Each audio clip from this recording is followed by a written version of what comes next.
For 7 days, Sharon existed as someone invisible. Under the cover of a technical assistant, she moved through the military base carrying cables, typing reports, and swallowing every insult thrown her way. The humiliation began almost immediately: cold stares, mocking tones, authority abused for sport. She felt it in the way conversations stopped when she entered a room, in the smirks exchanged behind her back. Sharon never reacted. Her jaw tightened. Her hands stayed steady. Years of discipline kept her silent, her true identity locked away. She was there to observe, not to be seen, and she waited.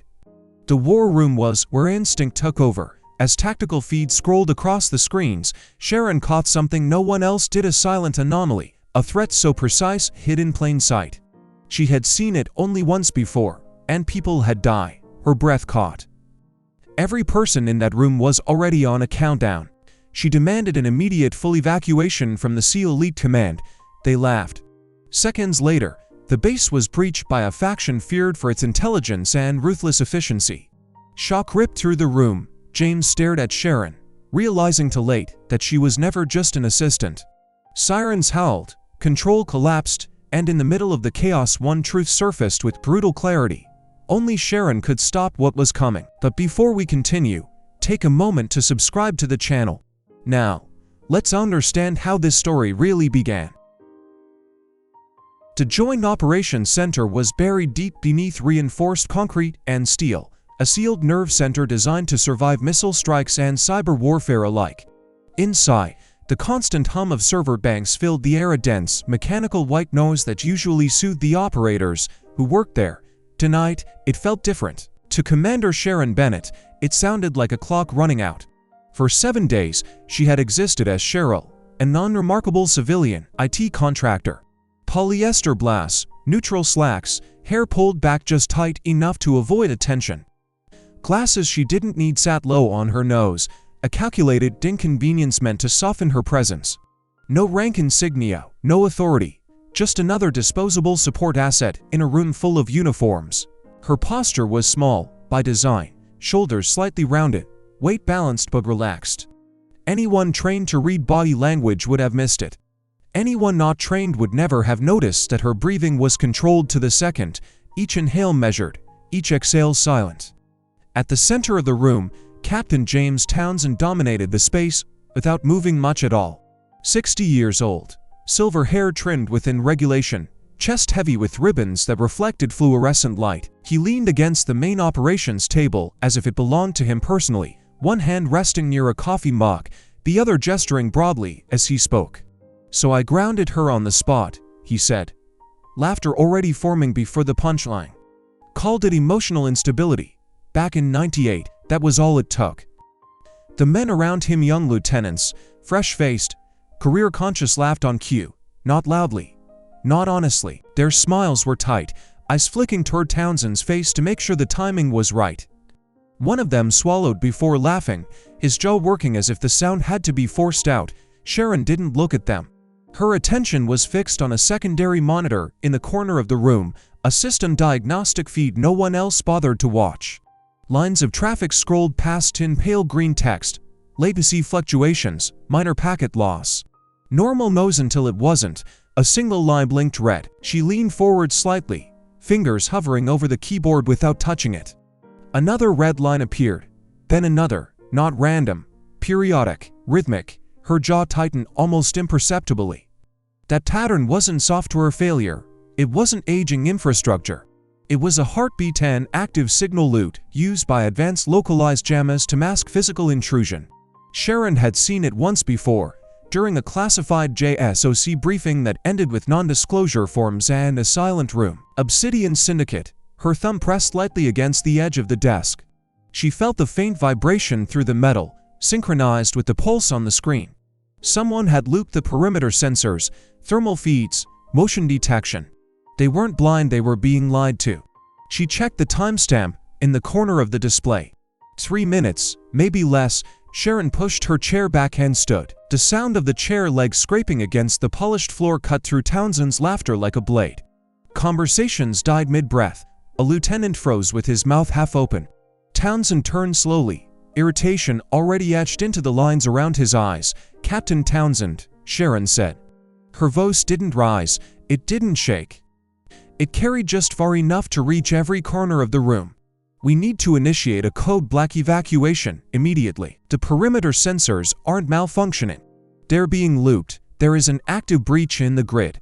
For half a second, Townsend simply stared at her, then the corner of his mouth curled upward. He took a step closer, invading her space with practiced ease, the smell of stale coffee and aftershave filling the air between them.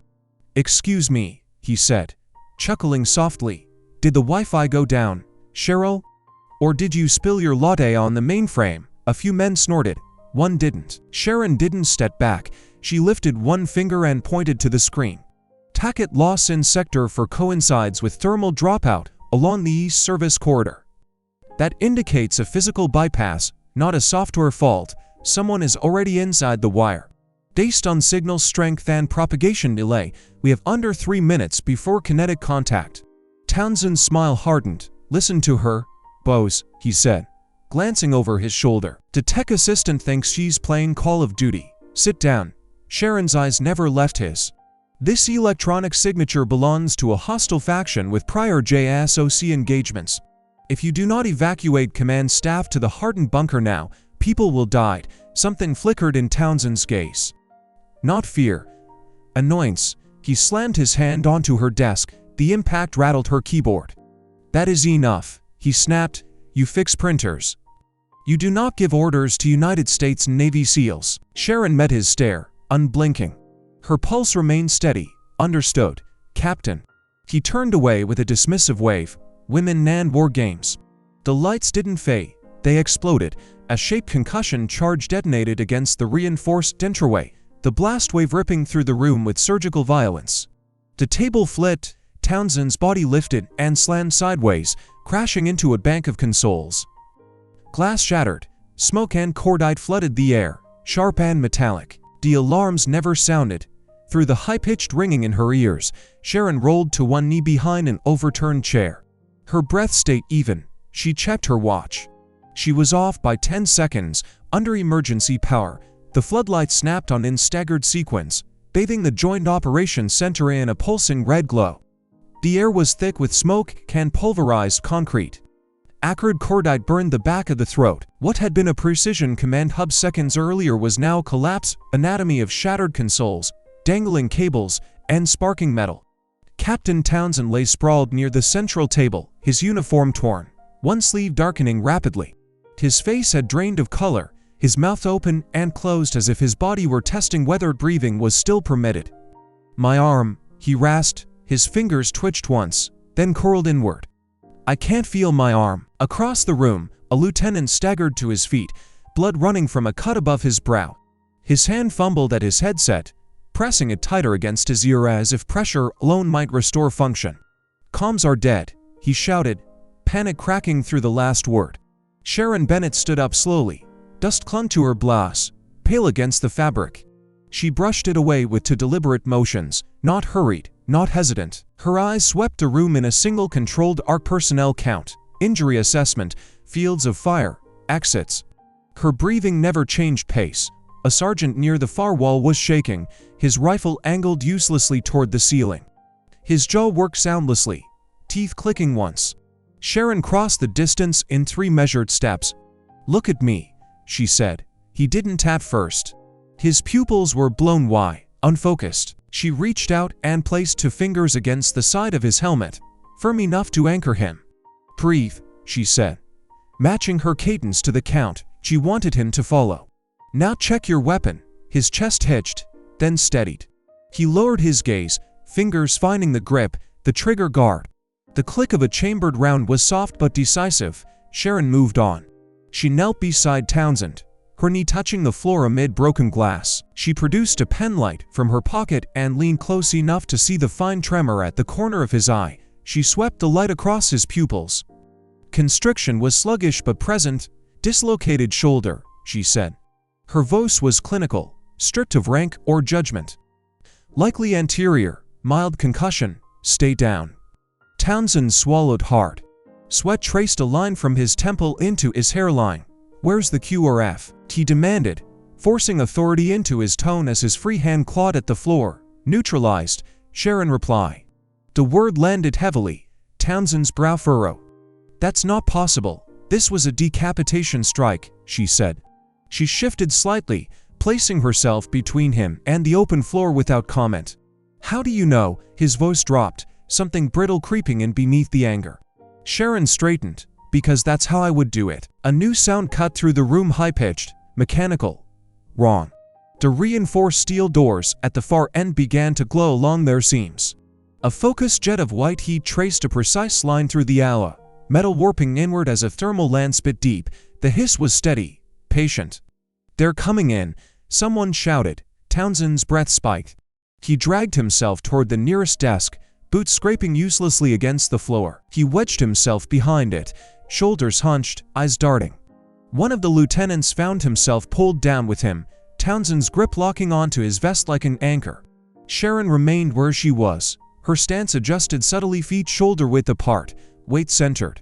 Her jaw set, the muscle along her cheek tightening once before stilling. Her gaze fixed on the glowing cut line in the door, tracking its progress, calculating angles. The steel groaned. With a final violent shriek, the door collapsed inward, crashing onto the floor in a cascade of sparks and smoke. Sharon didn't flinch. Under the drifting haze of smoke and pulverized drywall, four figures flowed through the breached doorway with mechanical precision. Matte black armor absorbed the red emergency light instead of reflecting it. No flags, no patches, no unit markings. Their weapons were already up, barrels steady, arcs of fire overlapping in practiced geometry. Each step landed in near-perfect synchronization, heels barely touching before weight transferred forward. Drop your weapons. The command was flat, electronically compressed through a throat mic. Not shouted, not repeated. A lieutenant near the operations table hesitated. His fingers tightened around his rifle instead of releasing it. A single blink too slow flickered across his face. Two suppressed shots cracked the air with dull, percussive thumps. The round struck center mass. The lieutenant's body jerked, the sound tearing out of him as he collapsed, boots skidding uselessly across the floor. His rifle clattered once, then lay still beside him. No one else moved. Captain Townsend broke first. He crawled forward from behind the desk, dragging his injured arm, his breathing shallow and fast.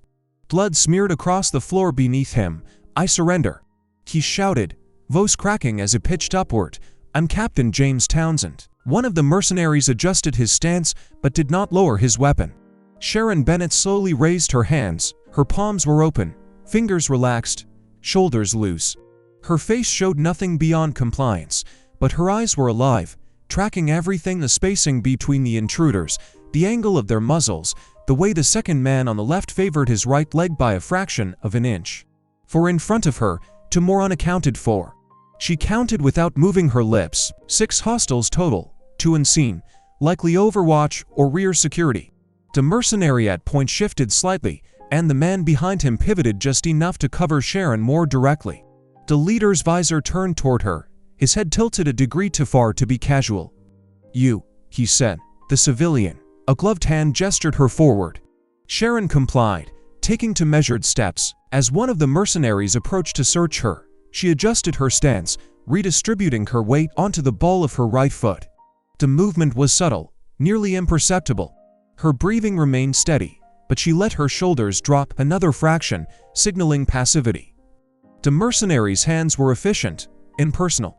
He checked her waistband, her pockets, the small of her back. His fingers brushed the frame of her glasses. Sharon didn't react, but her jaw tightened once, then released. Behind her, Townsend had reached the command console. At first, Sharon registered it only as peripheral motion. Then her focus sharpened. His hands were on the keyboard. Not fumbling, not hesitating, his fingers moved quickly, confidently, executing a sequence without pause. The screen responded instantly, menus opening, access windows cascading one after another. His injured arm hung uselessly at his side, but his remaining hand flew with practiced familiarity. Too fast for a man improvising under fire. Too precise for someone guessing. Sharon's eyes narrowed by a fraction. She recognized the cadence of trained access, the shortcuts, the lack of visual confirmation before each keystroke. Townsend wasn't searching for controls. He knew exactly where everything was.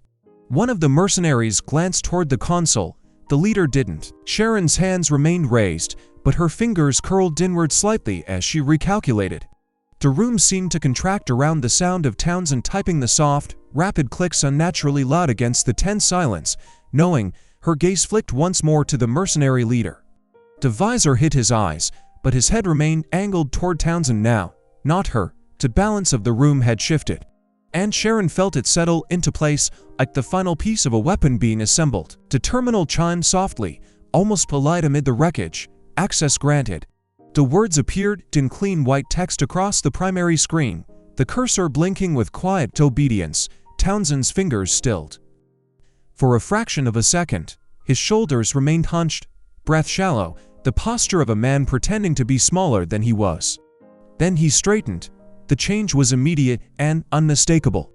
His spine aligned, his chin lifted, the tremor in his hand disappeared as if it had never existed. Whatever fear had lived behind his eyes drained away, replaced by something harder, calculated, alert. "Good work, James," the mercenary leader said.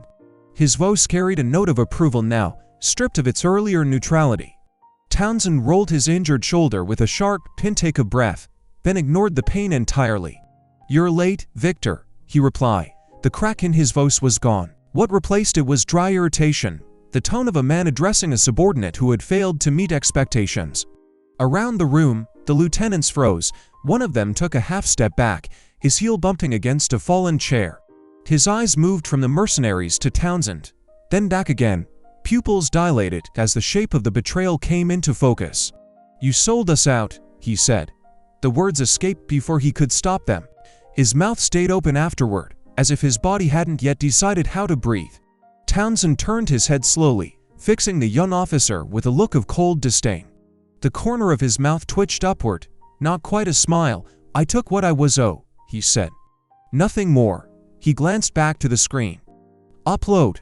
Sanitize." One of the mercenaries moved immediately, connecting a hardened data drive to the console. Progress bars appear, lines of classified material flowing out of the system in silent streams. Sharon watched the transfer rate, noting the prioritization protocols. Command data first, personnel rosters, contingency plans. The architecture of betrayal was methodical. Her hands were still raised, but her posture had changed. The softness she had worn like a mask had thinned. Her breathing slowed even further, each inhale deliberate, each exhale barely visible. Her eyes flicked to the terminal, then to Townsend, then back to the mercenary leader. She spoke. "You forgot to clear the cache lock, James." The room seemed to contract around her voice. Townsend's head snapped toward her. For the first time since he'd stood up, something cracked the surface of his composure. A muscle jumped in his cheek. His eyes narrowed, searching her face with sudden intensity. "What?" he said. "The right access buffer," Sharon continued, her tone no longer civilian, no longer deferential. The disguise fell away cleanly, like a uniform stripped off in one practiced motion. "You wiped the primary audit trail, but you left the volatile cache intact, every credential, every keystroke, time-stamped." The mercenary leader shifted his weight. His visor angled slightly, reassessing. Townsend's jaw clenched. His gaze flicked back to the screen, then to Victor. "Shoot her," he snapped. One of the mercenaries raised his weapon. Sharon didn't move. The mercenary squeezed the trigger. Click. The sound was small. Final. Nothing happened. "Mag release," Sharon said. Her voice cut through the room with surgical calm, neither loud nor urgent. It landed exactly where it needed to. She moved. The instant the words register, her body was already in motion, weight dropping, shoulder turning, hands snapping down and across in one continuous line. The mercenary nearest her reacted a fraction too late. His weapon came up as Sharon's elbow struck the magazine well with precise force. The magazine clattered to the floor. Before surprise could harden into response, Sharon drove forward. Her knee hit soft armor just below the rib plate. The impact folded the man inward. His grunt was cut short as she took his balance and redirected it, using his mass as cover, while her other hand seized the weapon now hanging uselessly in his grip. One mercenary down. The rifle barked twice in rapid succession. 2 shots, 2 kills. The suppressed reports were tight, controlled, almost indistinguishable from the chaos already hanging in the air. One mercenary dropped where he stood, visor shattering inward. Another staggered, fingers clawing at nothing, then collapsed against the console, sliding down until he stilled. The room erupted. Automatic fire tore through the space, rounds chewing into desks and monitors, sparks spraying as metal frames shredded. Sharon released the rifle as it ran dry and slid hard across the floor, momentum carrying her behind the overturned operations table. Her shoulder clipped the edge. She absorbed it without sound. A sidearm lay near her hand, someone else's, dropped earlier. She seized it, checked the slide by feel, felt the reassuring weight of a chambered round. Her breathing was steady, controlled, invisible beneath the violence. "Who has a weapon?" she called out. Her eyes tracked movement through the smoke, watching boots, shadows, the twitch of a sleeve. An ensign, face pale and streaked with blood, flinched at the sound of her voice. His hand trembled as he slid a pistol across the floor toward her. It skidded, stopping just short of her reach. Sharon hooked it with her foe and pulled it in, passing it back without looking. "Cover the east side," she said. The ensign nodded once, hard, swallowing before forcing his hands to still. Across the room, Townsend was shouting, "Kill her!" His voice cracked under the strain, authority curdling into panic. His uninjured hand clenched into a fist so tight the knuckles blanched white. Sharon leaned out just long enough to fire. Her shots were measured, not rushed, each trigger press deliberate. She shifted positions between volleys, never firing twice from the same angle. "Townsend!" she shouted over the gunfire. Article 94, treason. The words carried weight far beyond their volume. Mutiny, a capital charge. The legal gravity of it seemed to freeze the air around him for a split second. Townsend's mouth opened, then closed, his eyes darting as if searching for an argument that no longer existed. Victor moved. He didn't shout, he didn't hesitate. His hand dipped to his vest and came back up with a compact cylinder already lit. He rolled it low, letting it skip once across the floor, calculating distance and timing with practiced ease. Flash, someone screamed. Sharon saw it bounce. She turned her head and closed her eyes an instant before detonation, jaw tightening as she braced. The flashbang went off, white light, a concussive wave that punched through bone and brain alike. Sound collapsed into a flat, suffocating pressure. Sharon felt it hit her like a wall, teeth rattling, vision tearing at the edges even through closed lids. Around her, men cried out, disoriented, weapons clattering as hands lost coordination. The world fractured into afterimages and ringing silence. Sharon stayed down, counting. 1, 2, she exhaled, slow and controlled, forcing clarity back through the nose. White light swallowed the room. The detonation collapsed sound into pressure, a physical force that slammed through skull and spine. Sharon braced instinctively, chin tucked, mouth slightly open to equalize, knees bent to absorb the shock. The concussion washed over her and kept moving. Around her, bodies reacted less cleanly. Men cried out, hands flew to faces, someone retched as equilibrium vanished. A rifle clattered and skidded, metal scraping across concrete. Sharon stayed still. She counted the decay in her head, tracking the oft-image burn fading from white to violet to gray. Her ears rang, a high, steady tone, but beneath it she caught movement, boots, fast, organized, retreating. The mercenaries disengaged with disciplined economy, no panic, no shouted commands. Footfalls receded toward the breach, spacing tight, angles covered even in withdrawal. Someone fired a short suppressive burst, not to kill, just to buy space. Then the hallway swallowed them. Silence rushed back in uneven waves. Sharon pushed herself up on one knee. Her jaw tightened once as she tested her vision. Peripheral blur receded, motor control intact. She exhaled slowly through her nose, steadying the last tremor out of her hands. She rose. The war room looked stunned, faces pale under red light, eyes unfocused, mouths working to remember how to breathe. Townsend was pressed against the desk, his chest hitching, lips moving soundlessly. A lieutenant blinked hard, dragging a sleeve across his eyes as if wiping fog from glass. Sharon crossed the room with purpose, boots crunching over debris. She stopped at a recessed panel set into the far wall, an equipment locker flush with the concrete, unmarked, secured by layered authorization. She placed her palm on the reader and leaned in just enough to shield the keypad with her shoulder. Her fingers moved without hesitation, Rank override. 025. Secondary authentication. The lock chimed. The door slid open. Inside, everything was exactly where it should be. A plate carrier hung centered, its weight balanced, pouches configured for movement rather than display. A suppressed SIG rested in a cradle, slide old, magazine seated but chamber clear.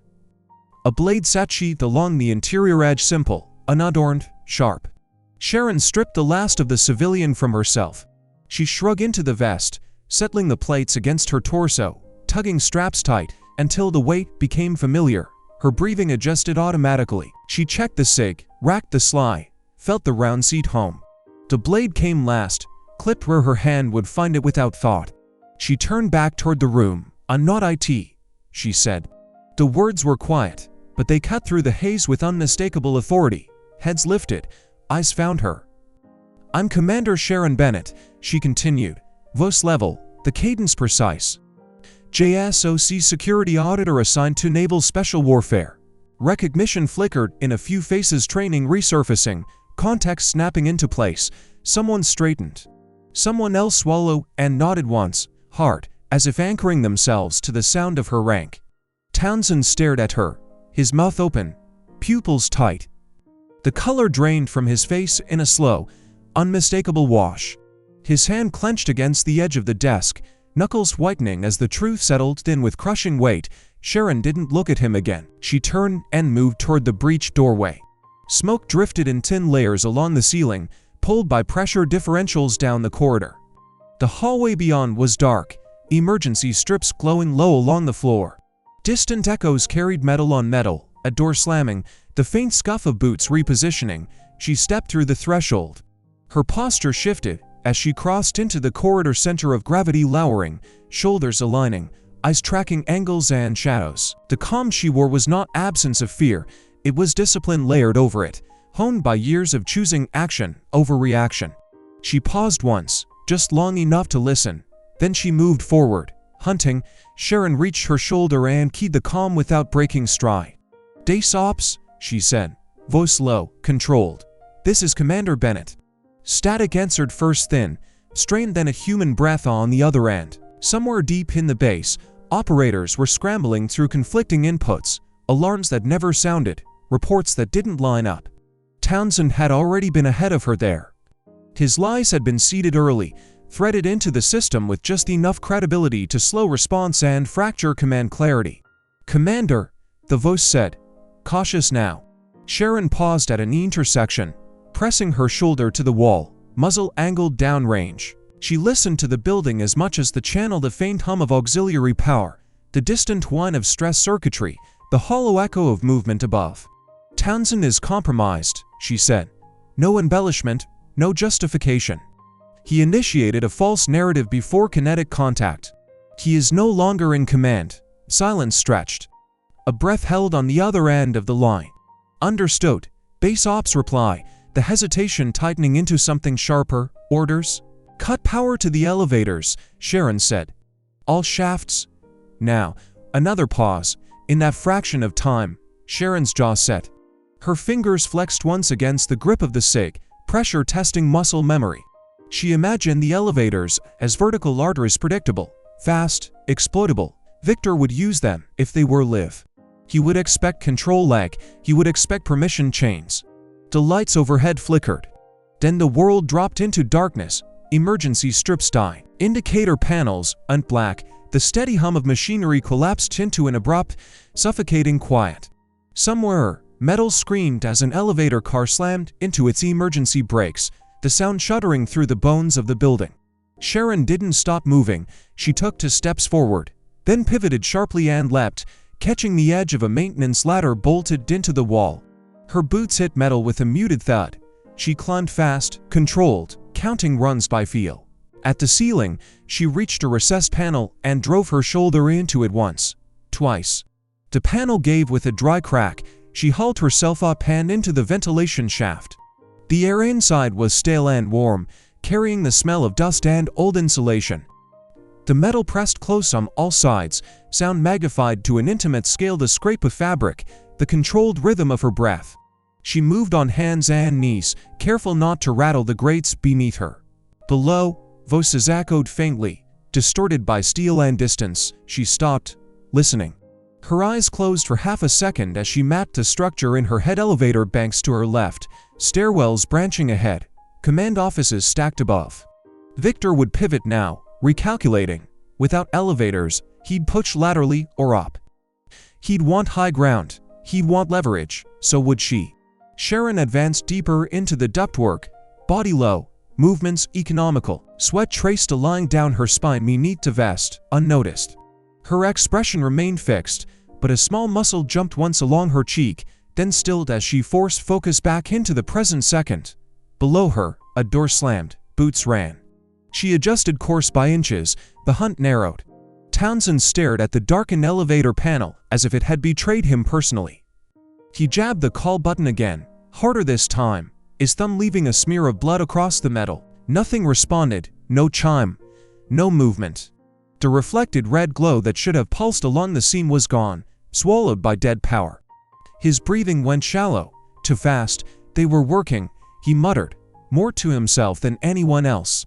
His uninjured hand clenched and unclenched at his side, fingers trembling as he looked down the empty shaft indicator, willing it to change.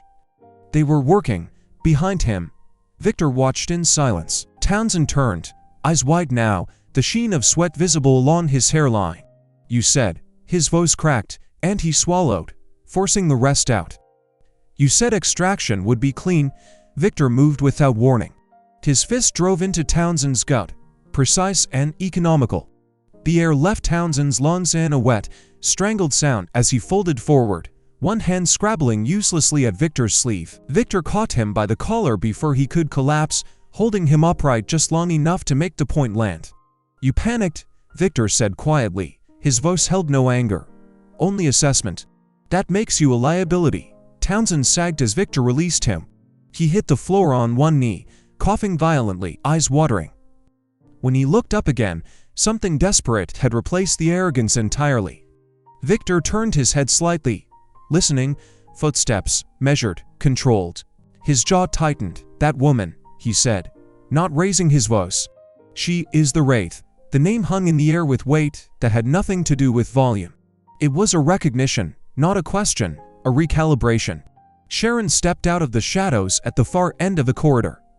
The emergency lights behind her were dead, but the faint glow from a breached doorway caught the edge of her vest, the matte surface absorbing light rather than reflecting it. Her weapon was up, suppressed barrel steady, eyes locked forward. Her breathing was slow, almost invisible, but a small muscle ticked once near her left eye before settling. "Close enough," she said. Gunfire erupted. Victor's men reacted instantly, weapons snapping toward her. Rounds struck Sharon's armor with hard, percussive impacts that drove air from her lungs, but failed to penetrate. She absorbed the hits and kept moving, shoulder rolling as she fired back in short, disciplined bursts. Sparks flared as rounds chewed into the wall beside her. A grenade clattered across the floor. Sharon saw it immediately, the dull cylinder skidding, the angle wrong, the throw rushed. She pivoted, diving behind a structural support just as the grenade detonated. The blast thundered through the corridor, pressure slamming into her vest, dust and fragments raining down. She didn't stay still. As the smoke expanded, she moved laterally, boots silent against the debris. Victor's remaining mercenary fired blind through the haze, muzzle flashing, shots tearing into empty space. Sharon slipped past his flank, her silhouette gone where he expected it to be. She came up on his side. 2 shots, both clean. The mercenary dropped without a sound, his body folding as if the strings had been cut. Silence rushed back in, broken only by the distant groan of stressed metal and Townsend's ragged breathing. Sharon rose slowly from her firing stance, weapon tracking until it settled on the last 2 figures in the corridor. Victor stood upright, weapon lowered but not dropped, his expression unreadable behind the visor. Townsend lay half-sprawled against the wall, his face slack with shock, chest heaving, eyes darting between them as if searching for an escape that no longer existed. Only Victor and Townsend remained. Sharon advanced 1 step. Her grip tightened imperceptibly. "Drop it or he dies." Victor's voice cut through the corridor, sharp and controlled, but the edge was there now. He had Townsend by the collar, hauling him upright, the muzzle of his weapon pressed tight beneath Townsend's jaw. Townsend's breath stuttered against the barrel, chest hitching, sweat running freely down his temples. His uninjured hand clawed at Victor's forearm, fingers slipping, leaving damp streaks against the black armor. Sharon stopped. She stood square in the corridor, feet planted shoulder-width apart, weapon steady, low ready. Her eyes moved once, just once, taking in the angle of Victor's grip, the tension in his forearm, the way Townsend's knees trembled as he struggled to stay upright. The corridor lights cast hard shadows across Victor's visor, obscuring his eyes, but Sharon could read the hesitation in the minute delay of his breathing. "Drop it," Victor repeated, tightening his hold. Townsend whimpered, a thin sound he didn't seem to recognize as his own. Sharon's expression didn't change. "Go ahead," she said. The words were quiet, flat, final. Townsend froze.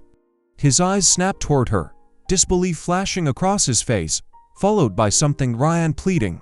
His mouth opened, but no sound came out. A pulse jumped visibly at his throat, pressing against the cold ring of the barrel. Victor hesitated. It was barely perceptible, a fractional pause, the smallest disruption in his rhythm, but Sharon saw it. His grip tightened, then loosened by a degree. His head tilted, reassessing, recalculating outcomes that no longer aligned with expectation. He had anticipated negotiation, panic, a concession. He had not anticipated certainty. Sharon's finger took up the slack on the trigger. She fired. One shot. The suppressed report was sharp and contained, swallowed almost immediately by the corridor. Victor's head snapped back, the visor fracturing in a spiderweb of cracks before his body went slack.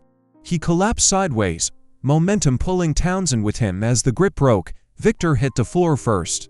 Townsend followed, crumpling hard against the wall, sliding down until he sat sprawled at its base. For a moment, he didn't seem to understand what had happened. His mouth worked soundlessly, his hands hovered near his throat, trembling. Then the silence settled, no footsteps, no gunfire, only the low, distant hum of emergency generators cycling back online somewhere deep in the base. Dust drifted slowly through the air, illuminated by a single flickering panel overhead. Sharon didn't lower her weapon immediately. She held her position, breathing measured, eyes locked on Victor's motionless form. After 3 seconds, she shifted her aim to Townsend. His gaze flicked up to meet hers. His pupils were blown wide, his face ashen. The earlier arrogance erased so completely, it was hard to believe it had ever existed. Sharon reached to her vest and retrieved a small recorder. She thumbed it on. The device chirped softly, then began to play. Townsend's voice filled the corridor, clear, unmistakable. His earlier words echoed back at him now, stripped of context and mercy. Authorization codes, transfer instructions, casual admissions of payment. The sound of his own betrayal laid bare, every syllable preserved. Townsend shook his head slowly, a faint, broken sound escaping his lips. His shoulders sagged as if something vital had finally drained out of him. Sharon let the recording play to the end. Then she keyed her calm. "The recording has been transmitted," she said. "Full packet, unedited." There was a pause on the line, brief, heavy. Then a voice answered, distant but unmistakably formal. "Copy that, Commander. The Pentagon has it." Sharon acknowledged with a single nod, though no one could see it. She powered down the recorder and returned it to her vest. Only then did she lower her weapon. Townsend stared at the floor, his breathing shallow and uneven, hands clenched uselessly in his lap. The corridor felt suddenly very still. The Black Hawks came in low and hard, rotors biting the morning air with a disciplined, mechanical fury. Dust and loose gravel lifted from the tarmac, skittering across the concrete in sharp arcs. The sound swallowed everything else, alarms, shouting, even thought, until the aircraft settled with surgical precision, skids kissing the ground in near-perfect unison. The downdraft pressed uniforms flat against torsos and forced eyes shut for a half-second too long. Townsend tried to shout over the nose. The sound tore out of his throat, raw and uncontrolled, more reflex than command. His jaw locked mid-word. The muscles along his neck stood out like cables under strain. A bead of sweat traced a crooked line from his hairline to the edge of his collar, disappearing into fabric already darkened by stress. As the rotors slowed, another presence asserted itself, quiet, immovable. An admiral stood just beyond the settling dust, posture rigid, cap aligned to regulation, eyes forward. He did not flinch when the last wash of air snapped at his uniform. He waited, as if time itself had adjusted to his pace. Sharon moved toward him without hesitation. Her steps were measured, heel to toe, shoulders square. The faint tremor in her left hand vanished as she closed the distance, fingers curling once, then relaxing. Her face revealed nothing overt, only the smallest tightening at the corner of her mouth, the kind that came from long familiarity with rooms where decisions carried weight and consequences followed. The Admiral raised his hand and saluted. The motion was crisp, exact. "Commander Bennett." Status. Townsend's breath caught. His eyes flicked from the rank insignia to Sharon's face and back again, searching for an explanation that wasn't there. His lips parted, then pressed together. "She's an officer." The words came out thin, stripped of the authority he'd leaned on minutes earlier. "She outranks you in integrity," the Admiral said, voice level, each syllable placed with intent. There was no heat in it. That made it worse. Townsend's shoulders sagged a fraction. His hands hovered near his sides, unsure what to do with themselves. A muscle jumped beneath his right eye, betraying the effort it took to remain upright.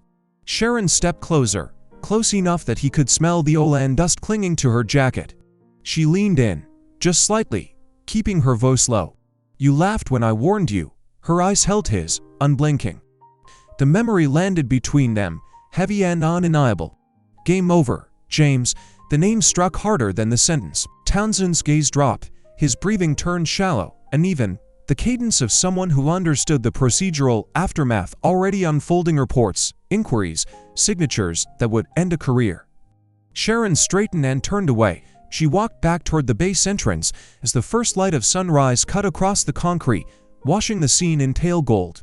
The chaos receded behind her, replaced by the familiar order of corridors and protocol. Her pace never changed. Calm settled where no's had been, restored not by force, but by discipline. If you want to see how this story began and where it leads next, subscribe to the channel and stay with us.